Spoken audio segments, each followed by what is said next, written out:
வணக்கம் நண்பர்களே. ஜென் பௌத்த மரபில் என்சோ வட்டம்ங்கிறது ஒரு முக்கியமான குறியீடு. அதுதான் இந்த படத்தில் இருக்கு. ஒருவர் ஞானம் அடையும் போது அவர் தன் கையால் ஒரு என்சோ வட்டத்தை வரைவார் அப்படிங்கிறது ஒரு நம்பிக்கை. அது ஒரு ஐதீகம் போல கருதப்படுவது. அது உண்மையா பொய்யான்னு தெரியல. இது வெவ்வேறு இடங்களில் நான் வாசித்து அறிந்து கொண்டது. இது ஒரு நுட்பமான குறியீடு. பொதுவாக குறியீடுகள்னால் ரொம்ப சிக்கலானதாக இருக்கும். ஆனால் சில எளிமையான குறியீடுகள் தான் ஆழமாக இருக்கும், நம் மனதில் எளிதில் பதியும். இப்போது இந்த குறியீடு பார்த்திங்கன்னா இந்த வட்டம் பொதுவாக முழுசாக மூடாது. அதுதான் சொல்கிறேன் இல்லையா, அது ஒரு அந்த ஜென் ஓவியத்தோட அழகே அதுதான். அந்த கேலிகிராஃபி, அவர்கள் அந்த கருப்பு மையை தொட்டு அது வரையும் போது அந்த ப்ரஷ்ஷு, அந்த பேப்பர் இதெல்லாமே ரொம்ப முக்கியம். அந்த மையின் எவ்வளோ அடர்த்தியாக இருக்குது, எவ்வளோ தண்ணியாக இருக்குது, இதெல்லாம் நிறைய முக்கியம். இப்போ இது பார்த்தீங்க அப்படின்னா என்ன சொல்லுதுன்னு நான் சொல்லுவேன்னா, ஒரு இடத்தில் தொடங்கி இன்னொரு அந்த ஒரு வட்டத்தை பூர்த்தி அடைந்து அங்கு சென்று நிறைவுறுகிறது. ஸோ ஒரு ஞானம்ங்கிறது அதுதான். நம்ம ஒரு இடத்துல தொடங்குகிறோம், திருப்பி அந்த இடத்துக்கு சேர்கிறோம். இதை இன்னும் விரிவாக விரித்து சொல்லலாம். இப்போது என்னை பொறுத்த வரைக்கும் நான் அத்வைத மரபில் அந்த மரபை கடைப்பிடிக்கும் குடும்பத்தில் பிறந்தவன். அதனால் எனக்கு இயல்பாகவே அத்வைதம் மேலே ஒரு பெரிய ஈர்ப்பு இருந்தது. சிறு வயதிலேயே உபநிஷதங்களின் முக்கியமான உபநிஷதங்களின் சாரங்கள், சுருக்கமான பதிப்புகள் இதெல்லாம் நிறைய வாசிச்சிட்டேன். எனக்கு எளிதில் புரிஞ்சுதுன்னு தான் சொல்லணும் அத்வைதம். ஆனால் அதே சமயம் அது நடைமுறைக்கு ஒவ்வாது அப்படிங்கிற ஒரு புரிதலும் எனக்கு இருந்தது. ஏன்னா நான் கவனித்த வரைக்கும் பல அத்வைதிகளும் அகங்காரம் கொண்டவர்களாக இருப்பாங்க. ஏன்னா பிரம்மம்னு தன்னை அறிந்தவன் ஒருவன் சாதாரண மனிதனா இல்லையா? நம்ம ரிஷிகளிலே பிரம்ம ரிஷிகள்லாம் கூட இருக்காங்க. அது என்ன வித்தியாசம்னு எனக்கு தெரியல. பட் பொதுவாகவே பார்த்திங்கன்னா ஒரு நடைமுறை வாழ்க்கையில் இந்த அத்வைத மரபுங்கிறது கடைப்பிடிக்க எளிதானது கிடையாது. ரொம்ப கட்டுத்திட்டங்கள், ஆசாரங்கள், அனுஷ்டானங்கள் இதெல்லாம் நிறைய இருக்கும். அது நடைமுறை வாழ்க்கை. இன்னொரு பக்கம் ஒரு தத்துவ கோணத்துலேயும் அது ரொம்ப சிக்கலானது புரிந்து கொள்ள. அதாவது அது அதே சமயம் புரிந்து கொண்டால் எளிதானது. இப்படி மாற்றியும் சொல்லலாம். ரொம்ப எளிதானது, அதே சமயம் நாம் புரிந்து கொள்ள முயன்றால் அது சிக்கலாக்கி கொள்வோம்னு சொல்லலாம். ஸோ எனக்கு இயல்பாகவே அதனால் பௌத்தத்தின் மீது பெரிய ஈர்ப்பு வந்தது. ஏன்னா ஆன்மீகம் என்பது அகங்காரத்தை கடந்து செல்வது. நம்ம அகங்காரம் கொண்டவர்களாக ஆகிட்டோம் அப்படின்னா அதனால் எந்த பயனும் கிடையாது. அப்போது நானே பிரம்மம்னு சொல்கிற அத்வைத மரபை காட்டிலும் நான் என்பதே இல்லைன்னு சொன்னால் பௌத்த மரபு எனக்கு ரொம்ப பிடிச்சிருந்தது. அதனால் நான் தீவிரமாக பௌத்தத்தை கற்றுக்க முயன்றேன். அப்போது இந்த வட்டத்தை நான் அந்த கோணத்திலே நான் சொல்லுவேன். இப்போ அத்வைதம் அது என்னுடைய அத்வைத ஆசிரியர் சொல்லுவார், அது ஒரு காக்னிட்டிவ் ஷிஃப்ட் அப்படின்னு சொல்லுவார். அதாவது நம்முடைய சிந்தனையில் ஏற்படும் மாற்றம். அதாவது நீங்கள் இப்போது கையில் ஒரு கொப்பளம் ஏதோ புண்ணு மாதிரி இருக்குது. உங்களுக்கு பார்த்தோன்னே திடீர்னு கால் எந்திரிக்கிறீங்க, பயமாக இருக்குது. ஏன்னா அதை பார்த்தா ஏதோ ரொம்ப மோசமான ஒரு பிரச்சனைன்னு தெரியுது. உடனே யோசனை வருது, கூகுள் பண்ணி பார்க்குறீங்க, போட்டிருக்கு கேன்சர் அப்படின்னு போட்டிருக்கு. உடனே என்னாகும், பயப்படுவோம். சரி டாக்டர்கிட்ட போய் எல்லாம் பார்த்து எல்லாம் ட்ரீட்மெண்ட்லாம் எடுத்து ஏதாவது செக்கப்பெல்லாம் முடித்து கடைசியில் அது கேன்சர்லாம் கிடையாது, வெறும் தேமல் தான் சொல்லிட்டாங்கன்னு வைங்க. எவ்வளவு மகிழ்ச்சியாக உணர்வோம். அது என்ன நடக்குது இங்கேன்னா, ஒரு சிந்தனையில் ஒரு மாற்றம் ஏற்படுது. ஒரு சாதாரண அதை நம்ம கவனிக்கவே இல்லை. அந்த புண்ணை கவனித்த உடனே நம்ம அதட்டில் ஒரு பதட்டம் ஏற்படுது. அப்போவே நம்ம சிந்தனையில் ஒரு மாற்றம் உருவாகுது. அது புற்றுநோயாக இருக்குமோ அப்படின்னு ஒரு கேள்வி வந்துருச்சுன்னா உடனே மனம் அதே கோணத்தில் சிந்திக்க தொடங்கும். ஐயோ அப்போ என்ன பண்ணுறது, அப்படின்னு யோசிக்க தொடங்கும். எப்பவுமே நம்முடைய மனம் பார்த்தீங்கன்னா, ஒரு பிரச்சனையை, சிக்கலை கற்பனை செய்து பயத்தை உருவாக்கி அதன் மூலமாக தான் அது செயல்படும். ஏன்னா பிரச்சனை இல்லைன்னா ஒன்றும் செய்ய வேண்டியது கிடையாது. ஆனால் அது சிந்தனையில் ஏற்படும் மாற்றம். இது என்ன, அது இப்போ புற்றுநோயான ஒரு சந்தேகம் வந்தோடனே மனம் குழம்பத் தொடங்குது. அதை போல தான் வாழ்க்கையும். நாம் யாருன்னு தெரியாததுனால தான் இவ்வளவு குழப்பமும் நிலவுது. அப்போ நாம் யாருன்னு தெரிஞ்சுக்கிட்டா போதும் அப்படிங்கிறது அத்வைத மரபு சொல்வது. அப்போ அது சிந்தனையில் ஏற்படும் மாற்றம் தான். அது அஷ்டவக்ர கீதையில் சொல்லுவாங்க, ஒருவருக்கு குதிரையில் ஏறி உட்கார நேரத்தில் ஞானம் அடைஞ்சிட முடியும் அப்படின்னு சொல்லுவாங்க. உண்மையில் அது சாத்தியம்தான். ஏன்னா அது சிந்தனையில் ஏற்படும் மாற்றம். ஆனால் அந்த மாற்றம் ஏற்படணும்னா அதற்கு முன்னாடி நம்ம நிறைய வாசிச்சிருக்கணும், நிறைய நம்முடைய மனம் பக்குவப்பட்டிருக்கணும். இதையெல்லாம் குறித்து வாசித்து விவாதித்து சிந்திச்சிருந்தோம்னா நமக்கு டக்குன்னு இந்த குதிரை ஏற நேரத்தில் நம்மளுக்கு தோணும், திடீர்னு கால் ஸ்லிப் ஆச்சுன்னு வச்சுக்கோங்க, ஒரு பயம் வரும். அந்த பயத்திலேயே நம்முடைய சிந்தனையில் ஒரு மாற்றம் ஏற்படும். இதையும் ஜென் மரபில் சொல்லுவாங்க. பல கதைகள் இருக்குது. அது நடைமுறையிலும் நான் உணர்ந்திருக்கேன். இப்போ தியானம் செஞ்சுக்கிட்டு இருக்கும்போது ஆசிரியர் கவனிச்சுக்கிட்டே இருப்பாங்க. அவங்களுக்கு தெரியும் நாம் உட்காந்துருக்கிற விதம், நம்ம மூச்சு விடுற விதம், இதெல்லாம் வச்சு நம்ம தியானம் செஞ்சுக்கிட்டு இருக்கோமா, எதையா சிந்திச்சுக்கிட்டு இருக்கோமான்னுட்டு. அப்போது ஒரு பரீட்சை ஹாலில் சூப்பர்வைசர்ஸ் நடக்கிற மாதிரி தான் நடந்துக்கிட்டு இருப்பாங்க. என்னுடைய ஒரு அனுபவத்தில் ஒன்று, அவங்க ஒரு பெரம்பு வச்சுருப்பாங்க, அதை வச்சு மெல்ல ஒரு தட்டு தட்டினாங்க. அதே அப்போ அந்த மனம் எங்கேயோ போயிடுச்சு, அவர் பற்றின சிந்தனையே இல்லை, எங்கேயோ ஒரு தூக்க கலக்கம் ஏதோ ஒரு போயிடும்போது அந்த ஒரு தொடுகை, அந்த தட்டு நம்ம திருப்பி அந்த நிகழ்காலத்துக்கு கொண்டு வந்தது. அதை போல் ஞானம்ங்கிறது ஒரு கணத்தில் நிகழக்கூடியது தான், அப்படி தான் எல்லாருமே சொல்கிறாங்க. ஆனால் அந்த இடத்துக்கு போய் சேருவதற்கு நாம் நிறைய முயற்சிகள் எடுத்துக்கணும். இப்போது இதை நான் பல்வேறு மரபுகளோடு இணைத்து இதை விளக்க முடியும். அதனால தான் இங்கே சொல்கிறேன். இப்போ அத்வைதம்ங்கிறது ஜஸ்ட் பி, அப்படியே இரு, நாம் யாராக இருக்கோமோ அதுதான். அந்த சிந்தனையில் மாற்றம் ஏற்பட்டால் போதும், வேறு ஒன்றுமே செய்யக்கூட தேவை கிடையாது. உண்மையான அத்வைத மரபில் தியானம் கிடையாது, கடவுளுங்கிற உருவகம் கிடையாது, அதில் சொற்கள் கூட தேவை கிடையாது. தத்துவமசி, அகம் பிரம்மாஸ்மி, இந்த ஆப்த மந்திரங்கள் போதும். அதை நாம் கரெக்டாக உள்வாங்கினாலே போதும் நம்மளுக்கு. இப்போ அதை தான் நான் மௌனத்தை முன்னிறுத்துகிறேன். கரெக்டாக நம்ம மௌனத்தை புரிஞ்சுக்கிட்டோம்னா மௌனத்தில் காலம் இடம் ரெண்டுமே கிடையாது. அது ரெண்டும் இல்லைன்னா அதில் தான் எல்லாம் இருக்குன்னு சொல்லலாம். இப்போது இந்த என்சோ வட்டத்தை அந்த போல் இப்போது அத்வைதம் நாம் எங்கே இருக்கோமோ அங்கேயே இருக்கோம். ஆனால் பௌத்தம் என்ன பண்ணுதுன்னா பல விதங்களில் அது சுற்றி அடித்து திருப்பியும் அதே இடத்துக்கு தான் சேருது. நாம் எங்கே இருந்தோமோ அங்கேயே கொண்டு நம்மளை சேர்க்குது. என்னை பொறுத்த வரைக்கும் இரண்டு மரபுமே நம்மளுக்கு தேவை. ஏன்னா அத்வைதம் ஒரு அறிவார்ந்த புரிதலை தரும். அதனால தான் நான் முன்னாடியே சொல்வது போல் பல அத்வைதிகள் அகங்காரம் கொண்டவர்களாக இருப்பார்கள். ஏன்னா அவங்க புரிஞ்சுக்கிட்டது ஒரு அறிவுபூர்வமான புரிதல். அது நான் வேறு இடங்களில் சொல்லியிருக்கேன். ஒரு நிகழ்வு 3 தளங்களில் நிகழும். முதலில் எனர்ஜெட்டிக்கலாக நிகழும். அது நாம் ஒன்றை அறிந்து கொள்வது எனர்ஜெட்டிக்கலாக நிகழும் மாற்றம். இப்போ இதை நீங்கள் கேட்குறீங்கன்னா இது புரியுதோ இல்லையோ, அட்லீஸ்ட் உங்களுக்கு சில வார்த்தைகள், சில புரிதல்கள் கிடைக்கும். அப்போ ஒரு அறிதல், உங்கள் எனர்ஜியில் ஒரு மாற்றம் உருவாகும்.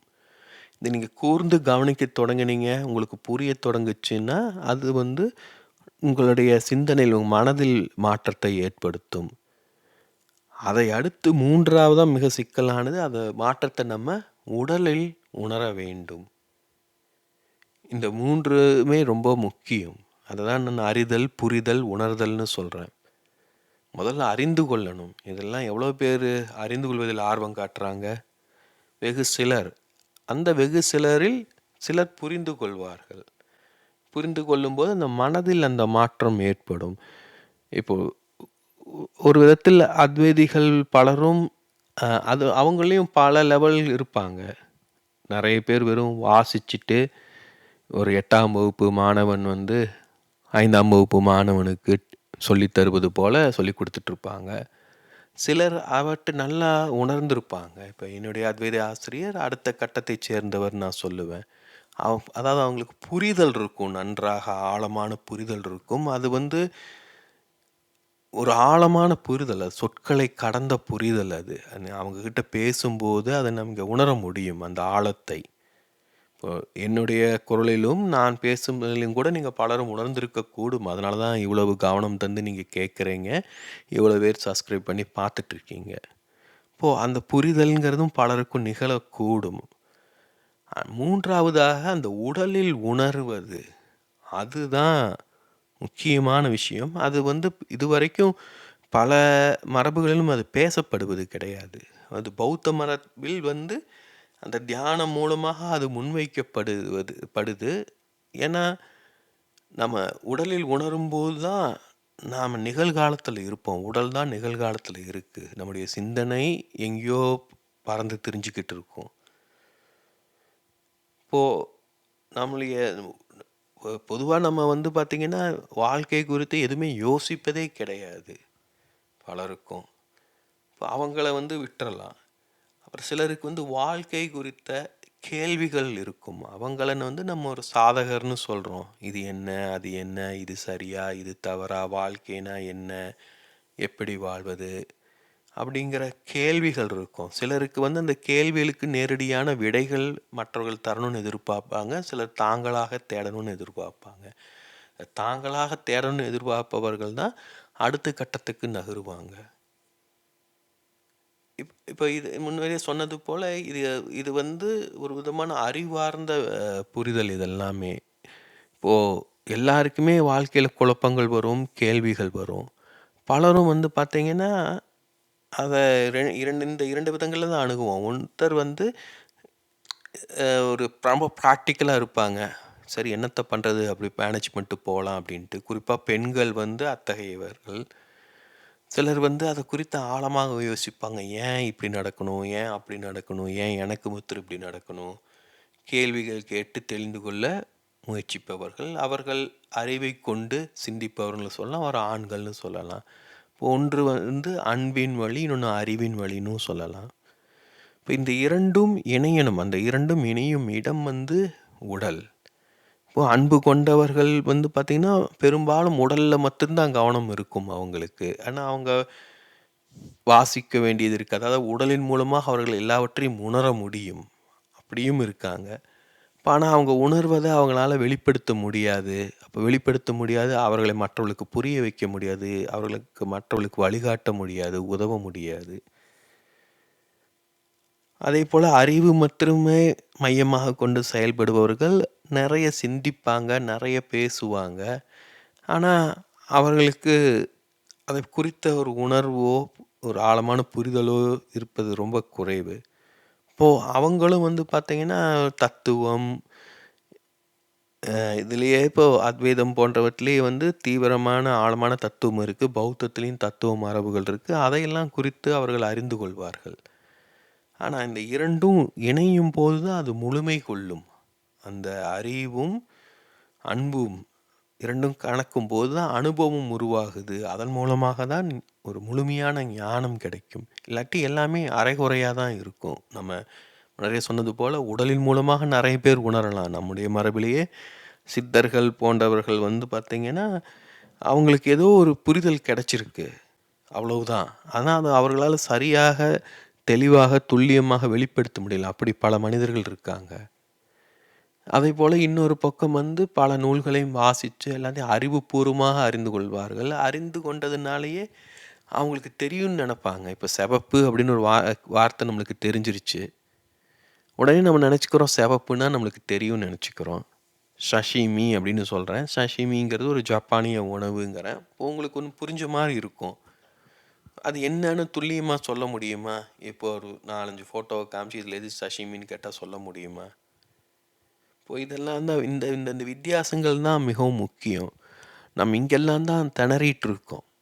ஏன்னா ஆன்மீகம்ங்கிறது ஒரு பக்கம் வந்து ரொம்பவும் நடைமுறை சார்ந்ததா கோவிலுக்கு போகிறது, பூஜை செய்கிறது, அர்ச்சனை பண்ணுறதுங்கிற மாதிரியா இருக்குது.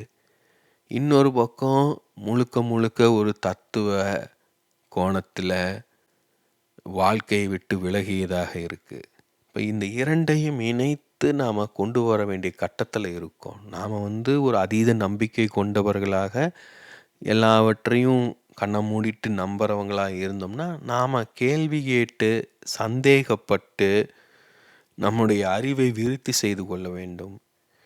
நம்ம எல்லாவற்றையும் அறிவுபூர்வமாகவே அணுகுபவர்களாக இருந்தோம் அப்படின்னா, நாம் நம்ப வேண்டும். மற்றவர்களையோ நம்மையோ நம்மளுக்கு அறிமுகமில்லாத மரபுகள், வழிமுறைகள் இவற்றை குறித்து புரிந்து கொள்ள வேண்டும். அவற்றை நம்ப வேண்டும். ஏன்னா சில சமயம் நம்ம நம்பும்போது நம்ம நம்பிக்கையே நமக்குள் பல மாற்றங்களை ஏற்படுத்தும். இப்போ ஒரு ராமேஸ்வரம்னா நம்ம ஒரு முக்கியமான ஒரு கோவில்னு நம்மளுக்கு தெரியும் இல்லையா? அப்போது அது பல காலமாக இது சொல்லப்பட்டிருக்கு. அப்போ நீங்கள் ராமேஸ்வரம் போக வேண்டியது இருக்குன்னா, உங்களுக்கு நம்மளுக்குள்ளே மனசுக்குள்ளே ஒரு ஆர்வம் இருக்கும். ஓ, புது இடத்துக்கு போகிறோம், முக்கியமான கோவிலுக்கு போகிறோம்னு சொல்லிட்டு அந்த எண்ணமே வந்து பார்த்திங்கன்னா நம்மளை நிறைய கவனிக்க வைக்கும். ஸோ அதுவும் ஒரு அனுபவத்தை தரும் இல்லையா? இப்போது இதுதான் சொல்கிறேன். இப்போ எல்லா வழிமுறைகளுமே நம்மளுக்கு உதவும். இப்போ ஆன்மீகம் என்பதுன்னா ஆறுதல் தருவதா, அறிவுறுத்துவதா, வழிகாட்டுவதா எல்லாம் கலந்தது தான். ஆன்மீகத்துக்கும் வாழ்க்கைக்கும் எந்த வித்தியாசமும் கிடையாது. ஸோ எல்லா மரபும் ஏதோ ஒரு விதத்தில் நம்முடைய வாழ்க்கைக்கு வழிகாட்டுவதான் உதவிட்டுருக்கு. ஆனால் இதெல்லாம் நாம் புரிஞ்சிக்கணும். நான் மீண்டும் சொல்வது வந்து பார்த்திங்கன்னா, இது எல்லாரும் மேற்கொள்ளும் பயணம். இதை குறித்து வேறொரு காணொளியும் நான் அடுத்து வலையேற்றுறேன். ஏன்னா இது ஒரு பயணம் தான். வாழ்க்கை என்பது பிறப்பிலிருந்து இறப்பை நோக்கி செல்லும் பயணம். அதற்குள் நாம் யாருன்னு கண்டுபிடிக்கணும். அந்த எதற்காக பிறந்தோம், எதற்காக வாழ்கிறோம், எதற்காக இந்த பயணத்தை மேற்கொள்கிறோம், எங்கே போகிறோம், என்ன செய்ய போகிறோம், அது தெரிஞ்சிருச்சுன்னா அந்த பயணம் ரொம்ப சுவாரஸ்யமாக இருக்கும் இல்லையா? அது தெரியலைன்னா ஒரே குழப்பமாக இருக்கும். குழப்பமாக இருந்தாலும் நம்ம பயணிச்சுக்கிட்டு தான் இருக்கோம். ஆனால் காலம் ஓடிக்கிட்டே இருக்குது. நாட்கள் சென்றுகிட்டே தான் இருக்குது. நாம் சும்மா இருந்தாலும் நாம் மரணத்தை நோக்கி சென்று கொண்டு இருக்கோம். நாம் ஆரோக்கியமாக இருக்கணும்னு சொல்லி நல்லா சாப்பிட்டு நிறைய தியானம் செஞ்சு பண்ணாலும் நம்ம மரணத்தை நோக்கி தான் சென்று கொண்டு இருக்கோம். ஒருத்தர் சும்மா இருக்கிற ஒருத்தன் 20 வருஷம் கழித்து இறந்து போகிறான். நல்லா ஆரோக்கியமாக எக்ஸசைஸ் எல்லாம் பண்ணி தியானம் எல்லாம் பண்ணிட்டு இருக்கிறவன் 20 வருஷம் கழித்து இறந்து போகிறான். அப்போது சொல்ல முடியுமா அவன் தியானம் செய்யறதுனால பிரயோஜனமே கிடையாது, அவன் வாழ்க்கையை வீணடிச்சிட்டான், இவன் சும்மா ஜாலியாக இருந்தான் அப்படின்னு சொல்ல முடியுமா? யாரு கண்டா அவன் வந்து தியானம் செய்யாமல் தன்னோட உடல் நலத்தை கவனிக்காமல் இருந்தால் அடுத்த 2 வருஷத்துலேயே இறந்துருந்துருக்கலாம். நம்மளுக்கு தெரியாது எதுவுமே. அதான் அந்த நம்ம அதெல்லாம் புரிஞ்சிக்கணும். நம்முடைய பயணத்தில் நாம் எந்த கட்டத்தில் இருக்கோங்கிறதே நம்மளுக்கு தெரியாது. அப்போது நாம் எவ்வளவு விரைவாக நம்மளை நாம் புரிந்து கொள்கிறோமோ, அறிந்து கொள்கிறோமோ அவ்வளவு நல்லது. ஏன்னா அது நம்மளுக்கு உதவும், மற்றவர்களுக்கு உதவும். இப்போது இதற்கும் நம்ம இயல்பு வாழ்க்கைக்கும் என்ன சம்மந்தம்? நான் முன்னரே சொன்னது போல் பலருக்கும் வந்து பார்த்திங்கன்னா வாழ்க்கை ஒரு நிம்மதியாக வாழ்ந்தால் போதுன்ட்ருக்கு. நம்மளுக்கு ஞானமெல்லாம் வேண்டாம், நான் நிம்மதியாக இருந்தாலே போதும், எனக்கு துக்கம் குறைஞ்சாலே போதும் அப்படிங்கிற மாதிரியான எண்ணமும் இருக்கும். அப்போ நான் என்ன சொல்லுவேன் அப்படின்னா, முன்மை சொன்னது போல் அறிந்து கொள்வதில் எந்த தவறுமே இல்லை. இதெல்லாமே நல்ல விஷயங்கள். நம்மால் கை கொள்ள முடியுமா, அதெல்லாம் சாத்தியமானு நம்மளுக்கு தெரியாது. நம்மளுக்கு தெரிஞ்சதை நம்மால் ஏற்றுக்கொள்ள முடிந்ததை அறிந்து கொள்ளலாம் ஃபஸ்ட்டு. இப்போ அடுத்து புரிந்து கொள்ளும்போது எல்லாவற்றையும் நம்மால் புரிந்து கொள்ள முடியாது. அப்போது நம்ம ஆழ்மனம் அதுக்கு உகந்ததை மட்டும்தான் அது புரிந்து கொள்ளும். நானும் வெவ்வேறு விதமான காணொளிகளை போட்டுக்கிட்டு இருக்கேன். எல்லா காணொளிகளையும் எல்லாருமே பார்ப்பது கிடையாது. அதிலும் உன்னை போல பரவலாக பலரும் கவனிப்பது இல்லை. ஆனால் ஒரு விதத்தில் நல்லது தானே சொல்ல வரேன் இல்லையா? இது வந்து என்னை நானே பட்டதிட்டிக் கொள்வதற்கு, செம்மைப்படுத்திக் கொள்வதற்கும் இது உதவுது. இப்போது நான் என்ன சொல்கிறேன்னா, எனக்கு மனசில் தோன்றதை எனக்கு புரிந்த விதத்தில் நான் வெளிப்படுத்திக்கிட்டு இருக்கேன். முதல்ல வந்து இதெல்லாம் கொஞ்சம் தயக்கமாக இருக்கும். இதெல்லாம் பேசணுமா அப்படின்னு சொல்லிட்டு நான் மற்றவர்களை எதிர்பார்ப்பேன். ஓ, இவங்களுக்கு இது பிடிக்குமோ, இப்படியோ அப்படி, இது இப்படி பேசினா நல்லா இருக்குமோ, இந்த விஷயத்தை பற்றி பேசினா நிறைய பேருக்கு உதவுமோ அப்படின்னு தான் யோசிச்சுக்கிட்டு இருப்பேன். நம்ம எல்லோருமே அப்படி தான் வாழ்ந்துக்கிட்டு இருக்கோம். அதுதான் துக்கத்துக்கு காரணம். ஏன்னா இந்த பயணம் வந்து நமக்காக நாம் மேற்கொள்ளும் பயணம். நமக்குள் நாம் மேற்கொள்ள வேண்டிய பயணம். ஆனால் நான் சொன்னது போல் இப்போ நான் இந்த காணொலிகள் மூலமாக நான் எனக்குள்ளே ஒரு பயணத்தை மேற்கொண்டுக்கிட்டு இருக்கேன். ஒவ்வொரு காணொலியை உருவாக்கும் போதும் புதிதாக நான் வெளிப்படுத்துகிறேன். புது ஐடியாக்கள் கிடைக்கிது, சிந்தனைகள் உருவாகுது. அப்போது நான் வந்து இவ்வளவு நாளாக என்ன செஞ்சுக்கிட்டு இருந்தேன்னா, நான் வெளியில் வந்து ஒரு ரெகக்னிஷன் எதிர்பார்த்துக்கிட்டு இருந்தேன். யாராவது சொல்லுவாங்க, நான் எழுதுறது நல்லா இருக்குது, இந்த காணொலி நல்லா இருக்குது, இப்படி பண்ணுங்க, நீங்கள் ஏன் அப்படி பண்ணக்கூடாது, அப்படியே ஒரு எண்ணம் இருந்தது. அதனால் நான் வெளியிலேயே பார்த்துக்கிட்டு இருந்தேன். என்னுடைய சின்ன வயசுலேருந்தே அந்த ட்ராமாவின் காரணம் அது. ஏன்னா எனக்கு என்னோடய அம்மாவிட்டிருந்து போதுமான அன்பு கிடைக்கல. ஸோ அது வெளியில் கிடைக்குமான்னு ஏங்கிக்கிட்டு இருந்தேன். அது வெளியில் கிடைக்கணும். எப்படி கிடைக்கும்? நல்லவனாக இருக்கணும், நிறைய படிக்கணும், நிறைய பேசணும், தெரிஞ்சுக்கணும். இப்படி நானாக எனக்குள்ளே உருவாக்கிக்கிட்டேன். நான் ஏற்கனவே சொன்னது போல் 5 வயதுலேயும் எனக்கு துறவியாகணுங்கிற ஆசை இருந்தது. இப்போ இதெல்லாம் கலந்து வேலை செய்யுது. இப்போ கவனிச்சிங்க அப்படின்னா, என்னுடைய ட்ராமா, என்னுடைய ஆன்மீகம் தேடல், ஆன்மீக புரிதல், தத்துவ ஆர்வம், இது எல்லாமே இணைந்து வருது. கவனித்து பார்த்தீங்கன்னா புரியும். இப்போ அதனால தான் சொல்கிறேன், இப்போ உங்களுக்கு வந்து பலருக்கும் இவ்வளவு ஆழமாக ஆன்மீகத்தில் தெரிஞ்சுக்கொள்ளணும், ஈடுபாடு பண்ணணும்னு ஆர்வம் இல்லாமல் இருக்கலாம். பட் முடிஞ்சதை நீங்கள் அறிந்து கொண்டீங்கன்னா, உங்களுக்கு புதிய வார்த்தைகள் கேள்விப்படும்போது, புதிய வழிமுறை கேள்விப்படும் உங்களுக்கு எவ்வளோ ஆர்வம் எழலாம் அது மேலே. ஏன்னா இது வரைக்கும் நம்மளுக்கு பலருக்கும் பல விஷயங்கள் தெரியாது. இப்போ ராமேஸ்வரங்கிறது நல்ல ஃபேமஸான கோயில் நம்மளுக்கு தெரியும். ஏன்னா நம்ம தமிழ்நாட்டில் இருக்கோம், ராமேஸ்வரத்தில் இருக்கோம். நம்மளுக்கு வந்து வட இந்தியாவில் எந்த கோயில் ஃபேமஸானது தெரியுமா? காசியை சொல்லலாம். ஏன்னா அதுவும் நம்ம கேள்விப்பட்டிருக்கோம். நம்ம கேள்விப்படாத இடத்துல இருக்கிற ஒரு கோவிலுக்கு போகிறோம்னு வச்சுக்கோங்க. ஒருவேளை அது இன்னும் அழகானதாக கூட இருக்கலாம் இல்லையா? ஏன்னா ராமேஸ்வரம் சொல்லி சொல்லி சொல்லி நம்ம மனசில் பதிஞ்சிருச்சு. அழகான பூ என்னன்னு கேட்டால் நம்ம யோசிக்காமல் பலரும் சொல்லுவோம் ரோஜான்ட்டு. உண்மையிலே ரோஜா அழகானதா? நாம் அதை பார்த்து ரசித்து அனுபவித்து சொல்கிறோமா? பல்வேறு மலர்களை பார்த்து கவனித்து அதன் பிறகு சொல்கிறோமா? ரோஜாலையும் பல விதமான ரோஜாக்கள் இருக்குது. சாதாரண ரோஜா இருக்குது, ஊட்டி ரோஜான்னு இருக்குது, இப்போ வெளிநாடுகள்லேருந்தும் ரோஜா பூக்கள் வருது. இப்போ எந்த ரோஜா அதில் அழகு? எல்லாமே அழகா? இப்படி நம்ம யோசிக்கும்போது, கவனிக்கும்போது நம்மளுக்கு பல புரிதல்கள் கிடைக்கும், குழப்பங்களும் உருவாகும். இப்படி எல்லாம் கலந்து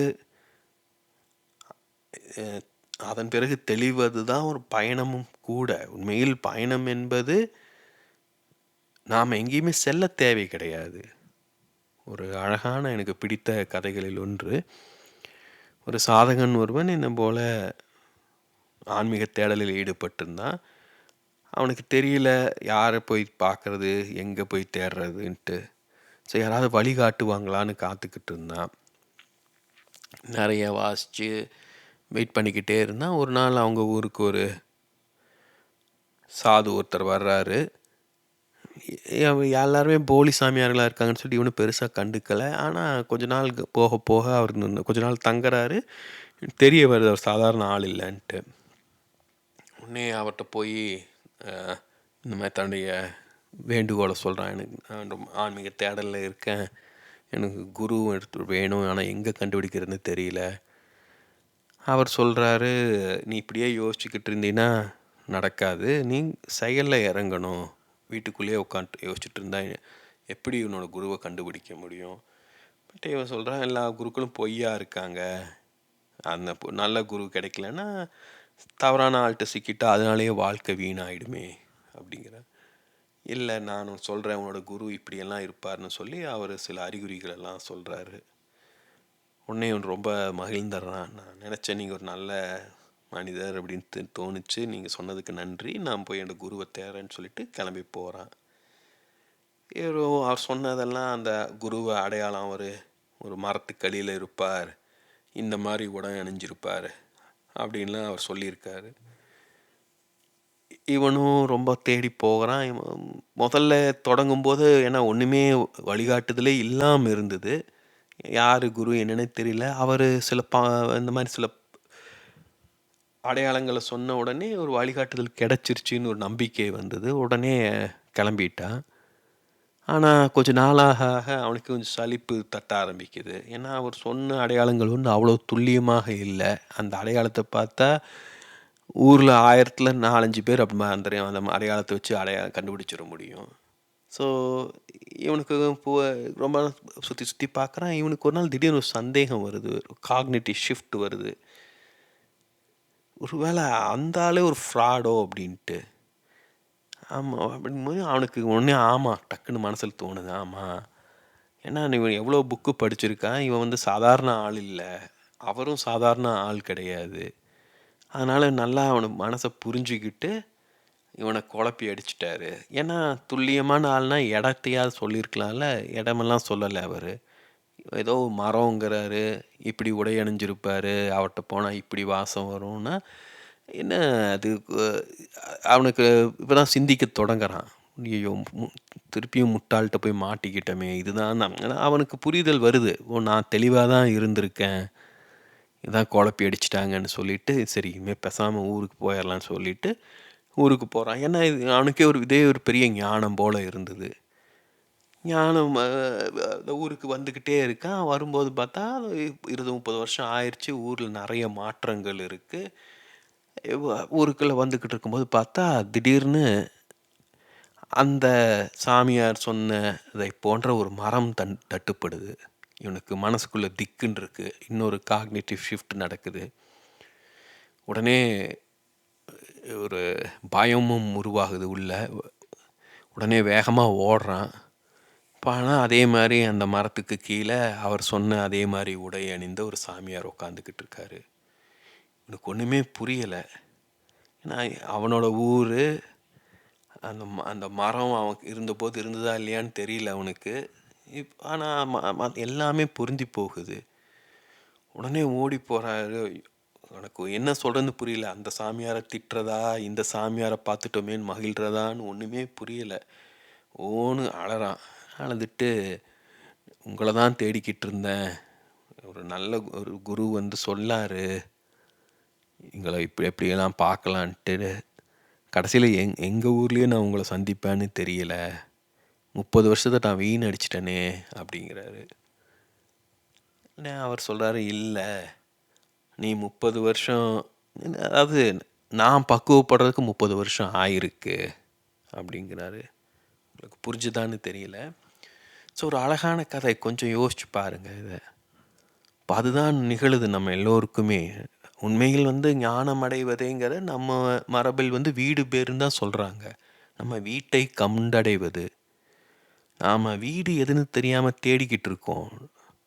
ஒரு வீடுங்கிறது எவ்வளோ ஒரு மகிழ்ச்சி தரக்கூடிய விஷயம், யோசிச்சு பாருங்கள். நாம் எங்கே நாம இருக்கோமோ அதுதான் நம்முடைய வீடு. அங்கே யாரும் நம்மளை குத்த சொல்ல மாட்டாங்க, குறை சொல்ல மாட்டாங்க, அன்பாக இருப்பாங்க, பிரியமாக இருப்பாங்க. அப்படி இல்லாட்டியும் நாம இருக்கலாம், நம்ம கேள்வி கேட்க யாரும் இருக்க மாட்டாங்க. அதுதான் வீடு உண்மையில். அந்த அடிப்படையில் பார்த்தா நம்முடைய வீடுகள் உண்மையில் வீடுகள் கிடையாது. ஏன்னா அங்கே வீட்டுகளுக்குள்ள அதிகாரம் இருக்குது, போட்டி, அரசியல், பொறாமை எல்லாமே இருக்குது. இப்போ அதனால தான் ஞானம் அடைதலை வீடு பேருன்னு சொல்கிறாங்க. அப்போது நாம் நம்முடைய வீட்டை கம்னா நம்முடைய வீடு எது? உண்மையில் நம்முடைய வீடு என்பது நம்முடைய உடல் தான். அப்போ உடலை நாம் திருப்பி அடைவது என்ன? அது வந்து யோசிச்சா ஒன்றும் புரியாது இல்லையா? அதுதான். ஆனால் நான் ஏற்கனவே சொன்னது போல் அறிதல், புரிதல், உணர்தல் போல் நம்முடைய எனர்ஜியும் விதமாக சிதறி கிடக்கு. நம்மளோட உயிராற்றல் நம்மளை உடலில் முழுமையாக செயல்படுவது கிடையாது.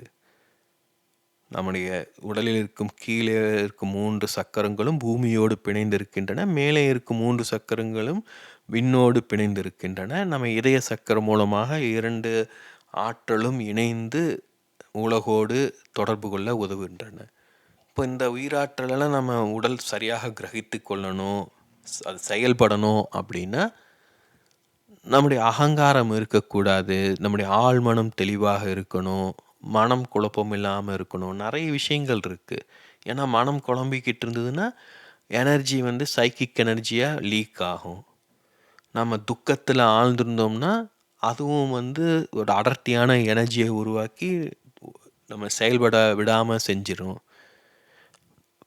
பதற்றம், மன அழுத்தம், வேற உடல் நோய்கள், இது எல்லாமே வந்து இந்த எனர்ஜி சரியாக செயல்படாதனால வர்ற பிரச்சனை தான். அப்போது நம்ம உடலை நாம் சரியாக பராமரிக்கணும். உடலை சரியாக பராமரித்தோம், ஆரோக்கியமாக இருந்தோம் அப்படின்னாலே நம்முடைய மனம் தெளிவாகும். நல்லா தூங்கணும், சாப்பிடணும், இதெல்லாமே தேவை. பொதுவாக நாம் என்ன நினைக்கிறோன்னா, இதெல்லாம் லௌகீகமான விஷயங்கள், ஆன்மீகத்திற்கும் இதற்கும் சம்மந்தம் இல்லைன்னு நினைக்கிறோம். ஆனால் அது உண்மையில் நிறைய தொடர்பு இருக்குது. ஏன்னா எனக்கும் அப்படிப்பட்ட எண்ணம் தான் இருந்தது. இப்போது வந்து இது எல்லாமே வந்து பார்த்திங்கன்னா ஒன்றோடொன்று தொடர்புடையது. நான் முன்னரே சொன்னது போல, ஒருவர் சிந்தனையை கொண்டு ஞானியாக தன்னை வெளிப்படுத்திக் கொள்வது எளிது. ஏன்னா இப்படி காவி உடை போட்டுக்கிட்டு, ருத்ராட்ச மாலை போட்டுக்கிட்டு, 4-5 புத்தகங்களை படிச்சுட்டு 1 மணி நேரம் நல்லா பேச தெரிஞ்சாலே போதும், பலரும் நம்மளை ஞானின்னு சொல்லிடுவாங்க. ஆனால் உடலில் உணரணும். அதுதான் முக்கியம். ஏன்னா நான் முன்னரே சொன்னது போல் என்னுடைய தேடலிலும் நானும் குழம்பியிருக்கேன். சரியான ஆசிரியர்கள் வழிகாட்டிகள் கிடைக்காம ஏமாந்துருக்கேன். ஆனால் அதே சமயம் என்னுடைய அத்வைத ஆசிரியரை போல் சில ஆசிரியர்களை நான் சந்தித்த போது ஒரு ஆழமான புரிதல் எனக்கு கிடைச்சிருக்கு. இப்போ அந்த புரிதல் வந்து அறிவுபூர்வமானது கிடையாது, அதையும் கடந்தது. அப்போது இது எல்லாமே ஒன்றோடொன்று தொடர்புடையது தான். வாழ்க்கை துக்கமயம், துக்கத்தை போக்குவது எப்படி? அதுக்கு ஞானம் அடையணும்னு அவசியம் கிடையாது எல்லாருமே. ஆனால் அதை நோக்கி நாம் சென்று கொண்டிருந்தோம்னா துக்கம் தானாக நீங்க தொடங்கும். அதற்காக ஞானம் அடைகிறது அந்த அளவுக்கு எனக்கு அறிவு கிடையாது, எனக்கு தியானம் செய்வதற்கெல்லாம் நேரம் கிடையாது, அதனால் ஒன்றும் தப்பு கிடையாது. நம்ம தினசரி நம்ம லௌகீக வாழ்க்கையில், நடைமுறை வாழ்க்கையில் நம்ம சரியான உணவு பயிற்சி, மூச்சு பயிற்சி, இது போன்ற சிலவற்றை கடைப்பிடித்தாலே அதுவும் நம்மளுக்கு ஆன்மீகமாக உதவும். இப்போ இது எல்லாவற்றையும் தொகுத்து பேசணும், இன்னும் நிறைய செய்ய வேண்டியது இருக்குது. இப்போது முன்னாடியே சொன்னது போல் இதில் எதை பேசுறது, எப்படி பேசுறது, இதெல்லாம் தான் குழப்பமாக இருந்தது. அதன் மூலமாக தான் கமெண்ட்டுகளை அனுமதித்தேன், படிவங்களை உருவாக்கி கேள்விகளை கேட்டு மற்றவர்களுக்கு என்ன தேவைன்னு புரிஞ்சிச்சுன்னா அதன் அடிப்படையில் நான் என்னுடைய பாதையை வகுத்து கொள்ள முடியும்னு நினச்சிக்கிட்டு இருந்தேன். உண்மையில் அது சில வேறு இடங்களில் சொல்லியிருக்கும்போது அது உதவிச்சு. உங்கள் ஃபீட்பேக்கெல்லாம் ரொம்ப பயனுள்ளதாக இருந்தது. ஆனால் அதே சமயம் அது நான் எனக்கு என்ன தேவைன்னு யோசிக்காமல் மற்றவர்களுக்கு என்ன தேவை அப்படின்னு சிந்திக்க தொடங்கினா நான் என்னுடைய பாதையிலிருந்து விலகிச் செல்ல தொடங்கிட்டேன். இப்போது மீண்டும் என்னை தொகுத்து கொண்டு நான் திரும்பி வந்திருக்கேன்னு சொல்லலாம். இப்போ இதுதான் நான் தொடக்கத்தில் உருவாக்கின லோகோ. பின்னாடி பல நுட்பமான விஷயங்கள் இருக்குது. இப்போ இது பார்த்திங்கன்னா இந்த என்ஜோ வட்டத்தோட வேறு வடிவம்னு சொல்லுவேன். நான் ஒரு அறிவியல் கோணத்தில் இதை உருவாக்கியிருக்கேன். ஏன்னா இந்த உலகின் மையம் நாம் தான். இதெல்லாம் விரிவாக பார்க்க போகிறோம். நான் அஷ்டவக்ர கீதை இன்னும் சில நூல்கள் குறித்து பேசுவதற்கு இருக்குது, இன்னும் விரிவாக பார்க்கலாம். ஏன்னா நாம் இல்லாட்டி இந்த உலகமே இல்லைன்னு சொல்லலாம் இல்லையா? இப்போ அதுதான் இந்த நான் என்று குறிப்பிடுவது. இப்போ நமக்குள்ள இருளும் இருக்குது, ஒளியும் இருக்குது. நாம் பொதுவாக என்ன பண்ணுவோன்னா நம்முடைய ஒளி பொருந்திய பக்கத்தை மட்டும் வெளியில் வச்சுட்டு இருளை நமக்குள்ளே புதைச்சி வச்சுக்குவோம். இன்னொரு பக்கம் என்ன பண்ணுவோன்னா ஆன்மீகம்ங்கிறதே ஒளி பொருந்தியதுன்னு சொல்லிட்டு நல்ல விஷயங்களை மட்டுமே கேட்பது அப்படின்னு நம்மளை ஈடுபடுத்தி கொள்வோம். இதனால் என்ன ஆகுதுன்னா நமக்குள்ளே இருள் கூடிக்கிட்டே போகும். இப்போ அதுதான் இன்றைய பிரச்சனை. அதாவது இன்றைய வந்து ஆன்மீகத்தில் ஈடுபடாதவர்கள் அப்படின்னு எடுத்துக்கிட்டோம்னா, அவர்கள்கிட்டயும் இருளும் இருக்கும், ஒளியும் இருக்கும். ஆன்மீகத்துமே ஈடுபாடு கொண்டவர்கள்னா அவர்கள்கிட்டயும் இருளும் இருக்கும், ஒளியும் இருக்கும். ஆனா ஆன்மீகத்தில் ஈடுபடாதவர்கள் அவர்கள் இருளை வெளிப்படுத்துவதற்கு தயங்க மாட்டாங்க. ஆன்மீக ஈடுபாடு கொண்டவர்களாக, நல்லவர்களாக நம்மை காட்டிக்கொள்ள முயல்பவர்கள் நமக்குள்ள இருக்கும் இருளை மறைச்சு வச்சுக்குவோம். அப்போ அத நாம ப்ராசஸ் பண்ணணும். இந்த இருளுக்கும் ஒளிக்கும் இடையேயான உரசல் நமக்குள்ள இருந்துகிட்டே இருக்கு. அதுதான் நம்மளுக்கு ஒரு நிம்மதியின்மையை தருது. அத நாம் சரி செய்யணும். அதே சமயம் அந்த உரசல், அந்த முரண்கள் தான் பார்த்தீங்கன்னா, ஒரு எனர்ஜியை கிரியேட் பண்ணுது. ஒரு ஃப்ரிக்ஷன் எப்பவுமே ஒரு எனர்ஜியை கிரியேட் பண்ணும். அது எனர்ஜியை டிசிபேட் பண்ணவும் வைக்கும். அதாவது எனர்ஜியை வீணடிக்கவும் செய்யும், எனர்ஜியை உருவாக்கவும் செய்யும். இப்போ நமக்குள்ளே இருக்கும் உரசல், அதே சமயம் நமக்குள்ள ஒரு மனிதர் கிடையாது. நம்ம இருள், ஒளின்னு சொன்னாலும் நமக்குள்ள பல்வேறு சிற்றாளுமைகள் இருக்காங்க. அப்போது அதுகளுக்கெல்லாம் முன்னாடியே இருக்கும் உரசல் நம்மளுக்கு பயனுள்ளதாக இருந்ததுன்னா அது நல்லது. சில சமயம் ஸ்ட்ரெஸ், மன அழுத்தம் நம்மளுக்கு உதவும்.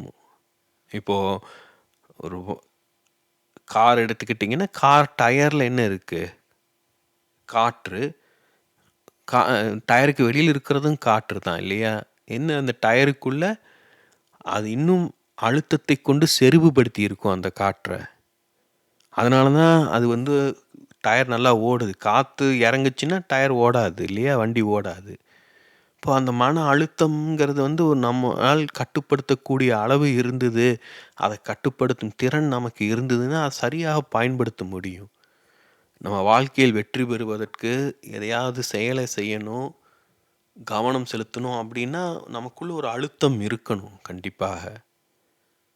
இப்போ அதே சமயம் அது கட்டுக்குள்ளே இருக்கணும், நம்முடைய கட்டுப்பாட்டில் இருக்கணும்.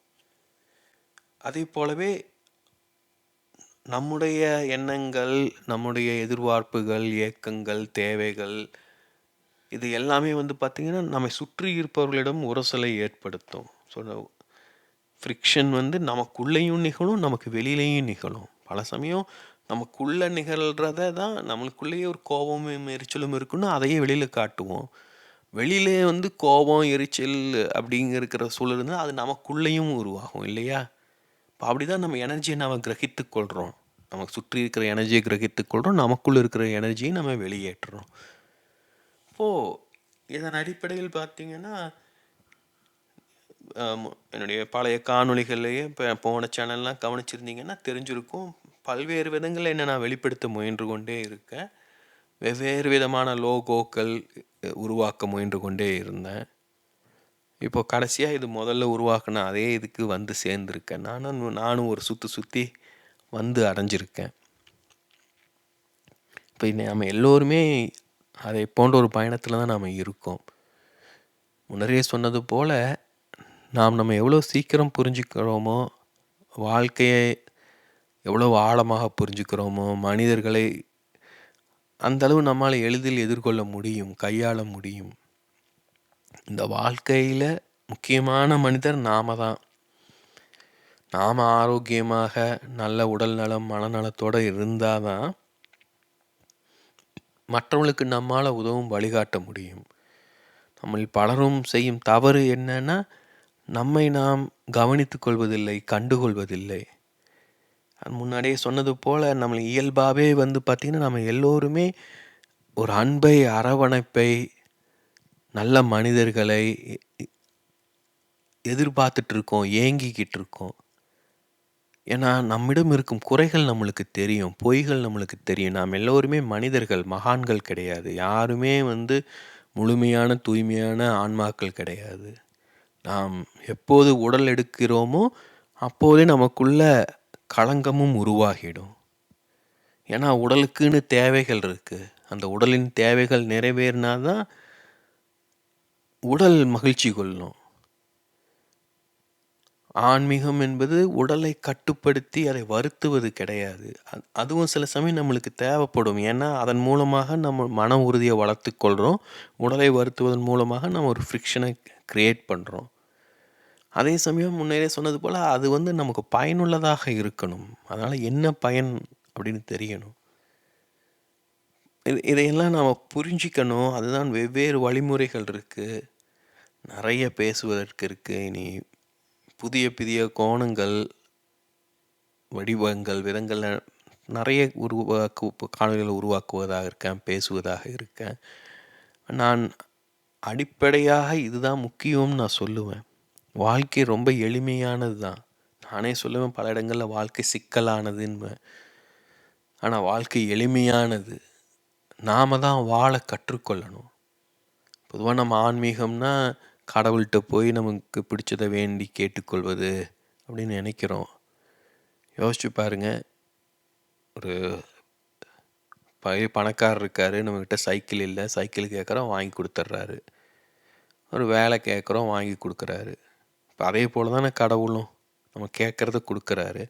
சரி, சைக்கிள் கிடைச்சிருச்சுன்னா, நம்ம உடனே சைக்கிள் ஓட்டிருவோமா? வேலை கிடைச்சிருச்சுன்னா, நம்ம உடனே வேலை செஞ்சு முன்னேறிருவோமா? சைக்கிள் ஓட்ட கத்துக்கணும். வேலை செய்ய கத்துக்கணும் இல்லையா? அதை யார் கற்றுக்கொள்வது? நாம தான் கற்றுக்கொள்ளணும். இப்ப அதே போல தான் வாழ்க்கையும். நாம தான் இந்த வாழ்க்கைய தேடி பெற்று வந்திருக்கோம். கடவுள் நமக்கு தந்திருக்கார் இந்த வாழ்க்கைய. அதுவே நமக்கு தரப்பட்ட பரிசு. நாம என்ன பண்றோம்னா, எப்படி வாழ்றதுன்னு தெரியாம, ஆனா ஊனா அவர்ட்ட போய் நின்னுக்கிட்டு, கடவுளே கண்ணு இல்லையா, கண்ணு இல்லையான்னு கதறிட்டு இருக்கோம். அவர் திருப்பி கேட்க மாட்டாரா? உனக்கு அறிவில்லையான்னு கேட்டா என்ன சொல்லுவோம் நாம? இவ்வளோ நாள் நாம என்ன வாழ்ந்து கத்துக்கிட்டோம்? என்ன கத்துக்க போறதாக இருக்கோம்? இப்போ நம்மள நாம கவனிக்கணும். கடவுள் நம்முடைய தாயாக இருக்கலாம், தந்தையாக இருக்கலாம். ஆனா நம்மை போல ஒரு முட்டாள் குழந்தை இருந்தா, எந்த தாயும் தந்தையும் தான் நிம்மதியாக இருக்க முடியும்? அப்போ வாழ்வில் எவ்வளவு முடியுமோ அந்த அடிப்படைகளை நாம கற்றுக்கொள்ளணும். தெய்வத்தால் ஆகாதென்னும் முயற்சி தன் மெய்வருத்த கூலி தரும். முன்னரே சொன்னது போல அது வந்து அந்த முயற்சி ஒரு கட்டத்தில் வந்து நம்முடைய இயல்பாயிடும். நம்ம மூச்சு விடுவது நம்ம இயல்பான விஷயம். அது உடலுக்கு மூச்சு தேவை. ஆனா அவ்வளவு எளிது கிடையாது. இப்போ நான் வந்து எனக்கு குணமடைதலுக்கு பிறகு என்னுடைய மூச்சு ரொம்ப சுலபமாக இருக்கு. இதற்கு முன்னாடி சின்ன வயசுலேருந்தே நான் மூச்சு திணறல், பல்வேறு பிரச்சனைகள் அவதிப்பட்டுக்கிட்டு இருந்தேன். அதெல்லாமே எனக்குள்ள தேங்கி கிடந்த அந்த எனர்ஜியினால், என்னுடைய ட்ராமாவினால், நான் வெளிப்படுத்த முடியாத உணர்ச்சிகளினால்ங்கிறது இப்போ நன்றாக, தெளிவாக, அனுபவபூர்வமாக உணர்றேன். நம்ம உடல் அதான் சொல்ல வரேன் இல்லையா? உடல் ஆரோக்கியம், மனநலம் இதெல்லாம் கவனிச்சுக்கிட்டாலே பல பிரச்சனைகள் குறைஞ்சிடும். நாம ஒரு தெளிவில்லாம எல்லாவற்றையும் போட்டு குழப்பிக்கிட்டு இருக்கோம். நம்ம கொஞ்சம் யோசிச்சு பார்க்கலாம். நம்மளுக்கு என்ன வேணா ஆசைகள் இருக்கலாம்.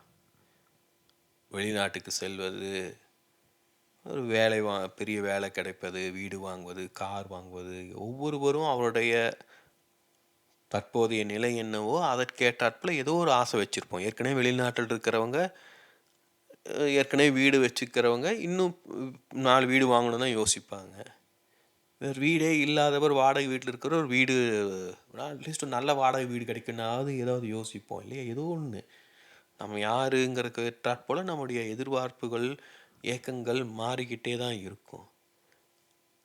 இப்போ நாம் கவனிக்க வேண்டிய விஷயம் என்னென்னா, நம்ம நினச்சது கிடச்சிருச்சுன்னா நம்ம மகிழ்ச்சியாக ஆகிடுவோமா?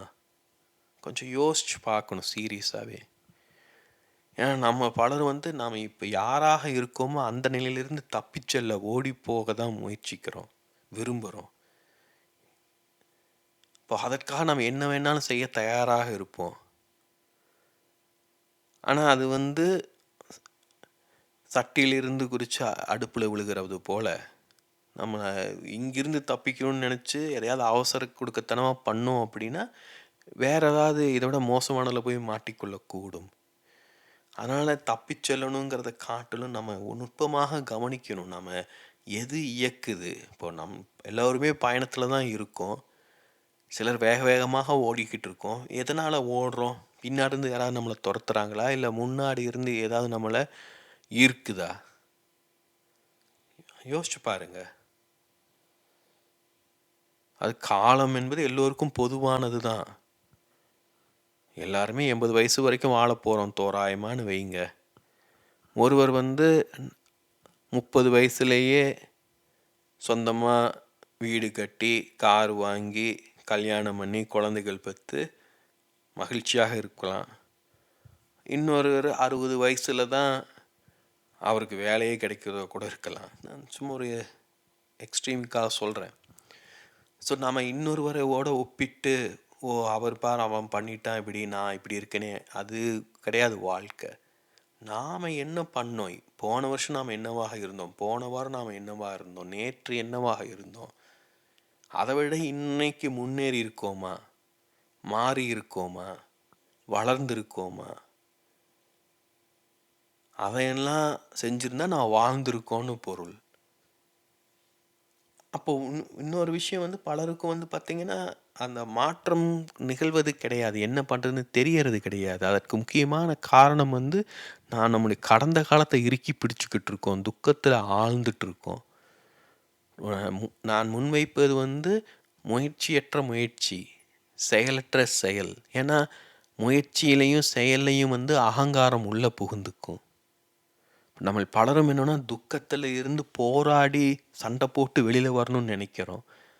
ஆமாம், அதையும் செய்யணும். அதுக்கு முன்னாடி நாம் ஏற்றுக்கொள்ளணும், விட்டு கொடுக்கணும்.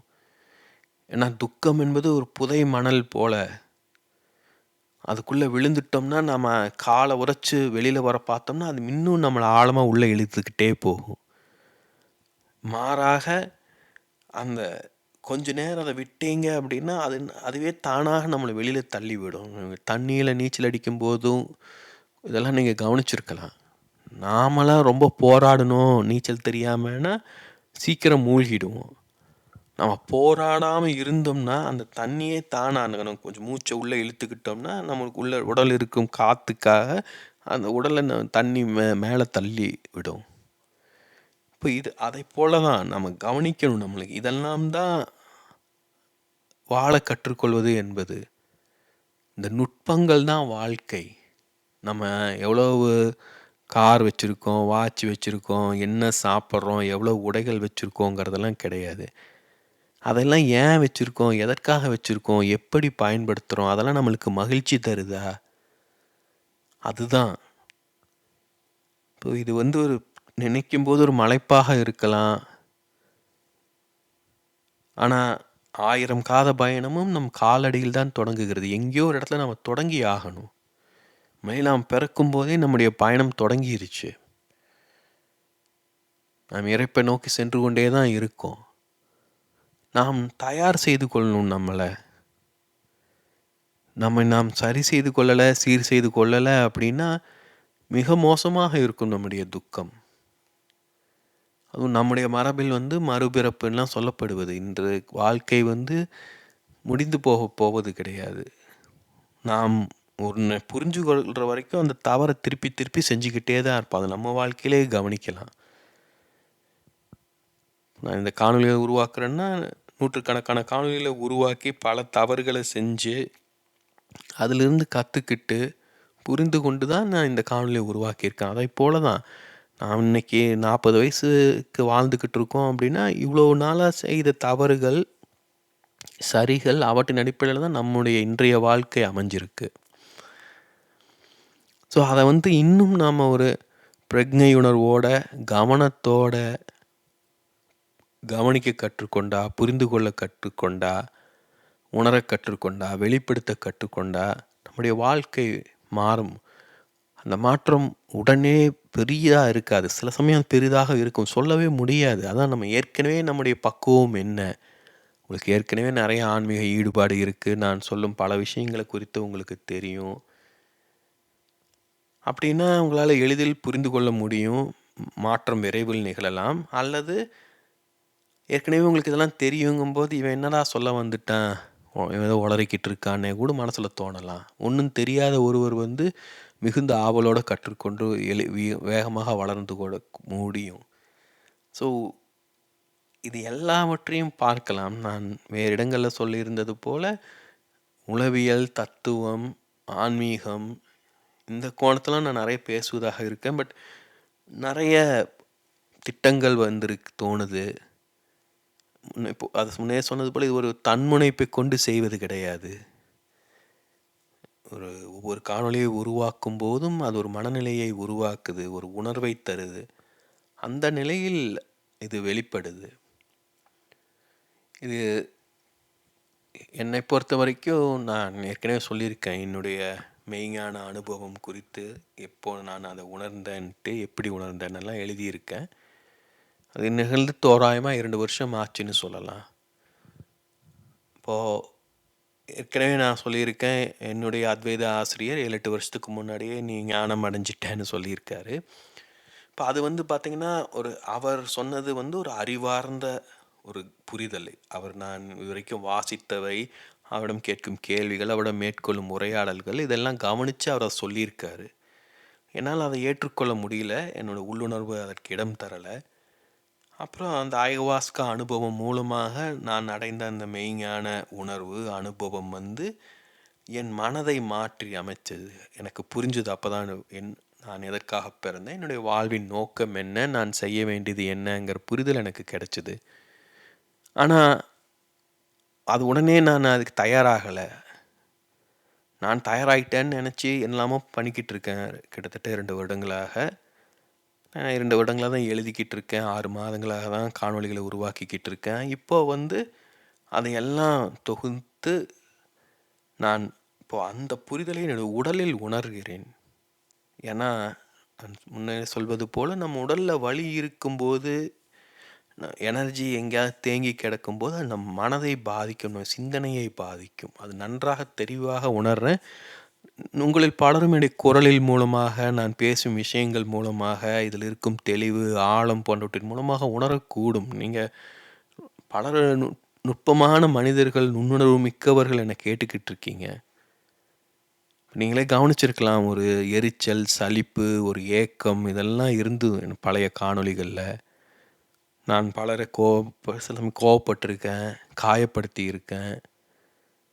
இப்போ அதெல்லாம் புரிஞ்சிக்கிட்டு வெளில வந்திருக்கேன். இது தவிர்க்கவே முடியாது. ஏன்னா நம்ம யாருன்னு நம்மளுக்கே தெரியாத நம்மளை நாம் வெளிப்படுத்தி கொள்ளும்போது தான் நம்மளை குறித்தே நம்மளுக்கு தெரிய வரும். நம்மளை வெளிப்படுத்தி கொள்ளும்போது பலரும் நம்மிடம் பலவற்றை எதிர்பார்ப்பார்கள். அதைவிட்டு நாம் சிலவற்றை நிறைவேற்ற முடியும், சிலவற்றை நிறைவேற்ற முடியாது. அப்படியெல்லாம் தான் நாம் யாருன்னு புரிந்து கொள்ள முடியும். முன்னரே சொன்னது போல், நாம் எல்லோருமே மற்றவர்கள் ஏற்றுக்கொள்ளணும்னு எதிர்பார்க்குறோம். அதற்காக நம்மளை மாற்றிக்கொள்ள, அவங்களுக்கு பிடித்தபடி நம்மளை வெளிப்படுத்தி கொள்ள நம்ம தயங்க மாட்டோம். அது சின்ன வயசுலேருந்தே நம்மளுக்கு அப்படி தான் சொல்லித்தரப்பட்டிருக்கு. ஏன்னா மற்றவங்க நம்மளை ஏற்றுக்கொள்ளலைன்னா, கை விட்டுட்டாங்கன்னா என்னங்கிற பயம் உள்ளுக்குள்ளே இருக்குது ஆழமாக. அதையெல்லாம் நம்ம கடந்து வளரணும். அது முற்றிலும் நம்ம இன்னொருவரை சார்ந்து இருக்காமல், அதாவது உளவியல் ரீதியாக, பொருளாதார ரீதியாக, சமூக ரீதியாக, வேறு எந்த காரணங்களுக்காகவும் நாம் வேறு யாரையும் சார்ந்திராத போது மட்டும்தான் அது நிகழும். இப்போது அந்த ஞானம் அடைதல், ஒரு முழுமையான ஞானம் அடைதல்ங்கிறது பார்த்திங்கன்னா, ஒரு அரசியல், பொருளாதாரம், சமூக கோணத்திலும் முக்கியமானது. ஏன்னா ஒரு மனிதன் முற்றிலும் சமூகத்தின் பிடியிலிருந்து விலகி, பண்பாட்டின் பிடியிலிருந்து விலகி வாழ முடியுது அப்படிங்கும்போது, சமூகத்தால் அவனை கையாள முடியாது. அவனை சமூகத்துக்கு ஒரு தொந்தரவாகவும் இருக்கலாம், ஒரு வழிகாட்டியாகவும் இருக்கலாம். நம்ம பல வேறு ஞானிகளை நமக்கு பார்த்துருக்கோம். இதுக்கு முன்னாடி ஓஷோ போன்றவர்கள்லாம் எவ்வளவு தொந்தரவாக இருந்தாங்கன்ட்டு. இப்போது இங்கே நான் சமூகத்தை பற்றியே யோசிக்கலை. ஏன்னா இந்த தேவைகள், இந்த புரிதல்கள் எல்லோருக்குமே தேவை. இன்றைக்கு சின்ன குழந்தைகளுக்கும் மன அழுத்தம் இருக்குது. இப்போ அவர்களுக்கும் தேவைப்படும். இப்போ அவர்களுக்கும் புரியணும். இதெல்லாம் படித்தவர்களுக்கு மட்டும் சொல்லக்கூடாது. ஒரு விதத்தில் இந்த நன்றாக இருக்குது இந்த காணொளிகளை உருவாக்குவது. ஏன்னா இதை எழுதி வாசிப்பதை காட்டிலும் பேசும்போது இன்னும் ஒரு உயிர்ப்புடன் இருக்குது. எழுத படிக்க தெரியாதவங்களும் கேட்க முடியும். நான் தமிழில் இதெல்லாம் பேசுகிறது எனக்கே ரொம்ப திருப்தியாக, மகிழ்ச்சியாக உணர்கிறேன். இப்போ இந்த தொழில்நுட்பம், இந்த காலகட்டம் இதையெல்லாம் சாத்தியமாக்கி இருக்கு. அதெல்லாம் இல்லைன்னா நான் இவ்வளோ வாசிச்சிருக்க முடியாது, இவ்வளோ அறிந்து கொண்டு இருக்க முடியாது, இந்த அனுபவமெல்லாம் எனக்கு கிடைச்சிருக்க முடியாது, இதெல்லாம் நான் என்னால் பகிர்ந்து கொண்டு இருக்க முடியாது. ஏதோ ஒன்று நம்மளை எல்லாம் சேர்த்து இயக்கிக்கிட்டு இருக்கு. அந்த சக்தியை நம்ம கடவுள்னு சொல்லலாம், ஞானம்னு சொல்லலாம், பிரபஞ்சத்தின் ஆற்றல், நம்மளுக்கு பிடிச்ச பேரை வச்சுக்கலாம், தவறே கிடையாது. ஆனால் ஏதோ ஒன்று இயக்குதுங்க, நம்மளுக்கெல்லாம் ஒரு நம்பிக்கை இருக்கா, ஒரு புரிதல் இருக்கா? அதுக்கு நாம் ஒப்பு கொடுக்கலாம். அது ஒப்பு கொடுக்கலான்னே நம்முடைய அறிவை கைவிட்டுறணும்னு அவசியம் கிடையாது. நாம் யாராக இருக்கோமோ அதுவாக இருக்கலாம். நீங்கள் யாராக இருக்கீங்களோ அப்படியே இருங்க. இது ரொம்ப முக்கியமான விஷயம். நான் என்னோட வாழ்க்கையில் கற்றுக்கொண்டது இதுதான். நான் ஒரு பக்கம் நான் என்னை முற்றிலும் யாருக்காகவும் மாற்றிக்கொள்ளவே இல்லை. இன்னொரு பகுதி மற்றவங்களுக்காக எதை வேணாலும் செய்ய தயாராக இருந்தது. நான் ஒரு பக்கம் முழுமையாக கிரவுண்டடாக இருக்கேன், என்னை நான் விட்டு கொடுக்காம இருந்திருக்கேன். இன்னொரு பக்கம் கோமாளியை போல முட்டாளாக அன்புக்காக நாயை போல அலைஞ்சிக்கிட்டு இருந்திருக்கேன். நம்ம எல்லாருமே அந்த நிலைமையில தான் இருக்கோம். நான் சொல்வது, உங்களை நீங்கள் இழந்துடாதீங்க. ஏன்னா அது இழப்பது ரொம்ப எளிது. என்னுடைய காணொலிகள் மேலேயே ஈர்க்கப்பட்டு ஆர்வம் கொண்டு நான் பறைய பேர் தொடர்பு கொண்டு இருக்கீங்க. நீங்கள் பேசுகிற விஷயமெல்லாம் எனக்கே ரொம்ப ஒரு அதிர்ச்சியாக தான் இருந்தது. நான் ஒரு எளிய மனிதன். நான் எளிய மனிதனாக இருக்க தான் விரும்புகிறேன். அதே சமயம் என்னிடம் ஏதோ இருக்குது, அதை நான் பகிர்ந்து கொள்கிறேன். நான் எளிய மனிதராக இருக்கேன்னு சொல்லிட்டு நான் ஓரமாக மூலையில் ஒதுங்கி உட்காந்துக்கிட்டு இருந்தேன். ஏன்னா வெளிப்படுத்திக்கிட்டோம்னா புதிய மனிதர்களை எதிர்கொள்ளணும், அவர்கள் கேள்விக்கு பதில் சொல்லணும், அந்த எனர்ஜியை எதிர்கொள்ளணும். அதெல்லாம் எளிது கிடையாது. அதெல்லாம் நாம் நிறைய படித்து பட்டம் பெற்று நிறைய பயிற்சி பெற்று தான் பலரும் அந்த ஆளுமையை உருவாக்கி கொள்கிறாங்க. அந்த வாய்ப்பெல்லாம் எனக்கு கிடைக்கல. பட் ஆன்மீகம் என்பது எந்த வேடங்களும் இல்லாதது தானே. அதே சமயம் நம்ம முழுக்க நிர்வாணமாகவும் தெரியவும் முடியாது. ஸோ இரண்டும் வேண்டும் நம்மளுக்கு. உடைனா அது நம் உடலை காக்குவதற்காகவும் உடை, மற்றவர்கள் பார்ப்பதற்காகவும் உடை. அது மற்றவங்க பார்க்கணுமேங்கிறதுக்காக ஒரு நம்மளுக்கு வசதிப்படாத உடையை அணிஞ்சு நாமளே வருத்தி கொள்ளக்கூடாது. நம்மளுக்கு இதுதான் பிடிக்கும்னுக்காக மற்றவர்களுக்கு பிடிக்காத உடையை அணியவும் கூடாது. இப்போது ஆளுமை என்பதே நாம் அணியும் ஆடை போன்றது தான். ஏன்னா நான் தனியாக இருக்கும்போது நான் யாராக வேணாலும் இருக்கலாம், எப்படி வேணாலும் இருக்கலாம். நான் என்னை வெளிப்படுத்தி கொள்ளும்போது என்னை ஒரு முகமூடி போட்டுக்கொள்ள வேண்டியதாக இருக்குது. எனக்குன்னு ஒரு அடையாளம் வேண்டியதாக இருக்குது. இப்போது அந்த அடையாளம்தான் இந்த சேனல் மூலமாக நான் உருவாக்கி கொண்டு இருக்கேன். முன்னரே சொன்னது போல் எனக்கு ரொம்ப திருப்தி அளித்த பேர் மௌனாலயம் என்பது. நான் மௌனத்தை முன்னிறுத்துகிறேன். நான் இதையே தான் திருப்பி சொல்கிறேன், இது ஒரு ஆலயம் போல தான். இங்கே கடவுள் மௌனம்தான்.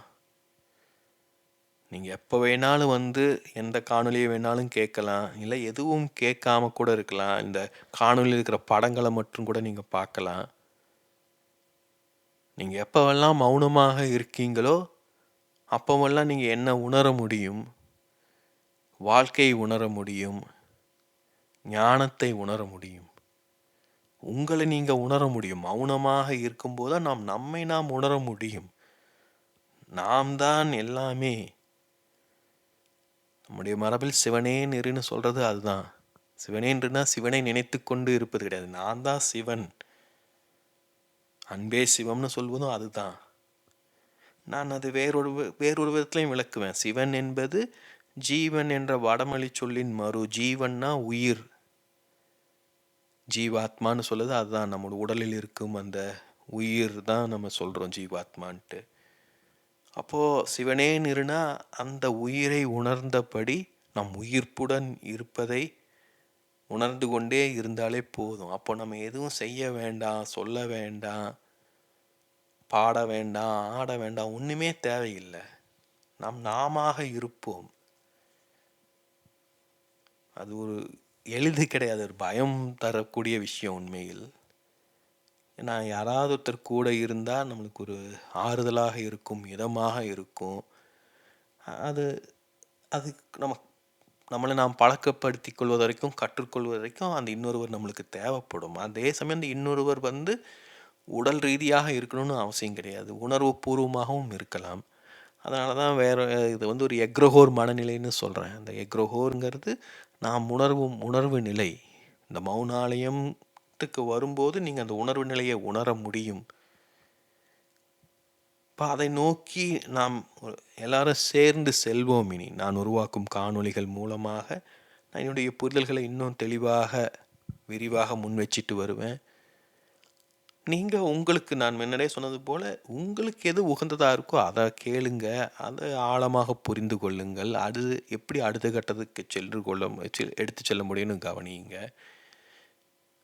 இது தானாக தன்னியல்பாக எல்லாம் நிகழும். அப்படியே ஒவ்வொரு காணொலியாக உருவாக்கும் போது புதிய புதிய கதவுகள் திறந்துக்கிட்டே இருக்கு. இந்த விரிவாக பாருங்க, இதை முழுசாக புரிந்து கொள்ள முயலுங்கள். இதனை அடுத்து வாழ்க்கை பயணம்ங்கிற ஒரு காணொளி இருக்கு, அதையும் முழுசாக பாருங்க. ஏன்னா அந்த வாழ்க்கை பயணத்தில் நான் இவ்வளோ நேரமாக ஆன்மீக கோணத்தில் ஒரு தத்துவார்த்த ரீதியாக சொன்னதை வேறு விதத்தில் விளக்கியிருக்கேன். இதில் இரண்டையும் நீங்கள் புரிஞ்சுக்கிட்டீங்கனாலே உங்களுக்கு வாழ்க்கை குறித்த ஒரு புரிதல் கிடைக்கும். அப்புறம் மற்ற காணொளிகளை உங்களுக்கு தேவையான விதத்தில் பார்த்து உங்களுக்கு தேவையானதை கிரகித்து கொண்டீங்கன்னா உங்களுக்கு நிறைய தெளிவு கிடைக்கும். நாம் நம்முடைய வயசு என்னவாக இருந்தாலும் சரி, நாம் நினைவு கொள்ள வேண்டியது என்ன அப்படின்னா, இதுவரைக்கும் வாழ்ந்த வாழ்க்கைக்கு நாம தான் பொறுப்பு, இனி வாழப்போகும் வாழ்க்கைக்கும் நாம தான் பொறுப்பு. நாம் யாராக இருக்கோங்கிறதுக்கு நாம தான் பொறுப்பு. அதற்கு பல்வேறு காரணிகளும் இருக்கலாம். ஏன்னா மற்றவர்களாக இருப்பதால் தான் நாம் நாமாக இருக்கிறோம். அதே சமயம் நாம் நாமாக இருப்பதால் தான் மற்றவர்களாக இருக்கிறார்கள். நாம் யாராக இருக்கிறோன்னு நாம் கவனித்து அதை சரி செய்து கொண்டால் போதும். மற்றதெல்லாம் தானாக தன்னைத்தானே சரி செய்து கொள்ளும். நம் வாழ்க்கை நம் தேர்வு, நம் வாழ்க்கை நம் பொறுப்பு.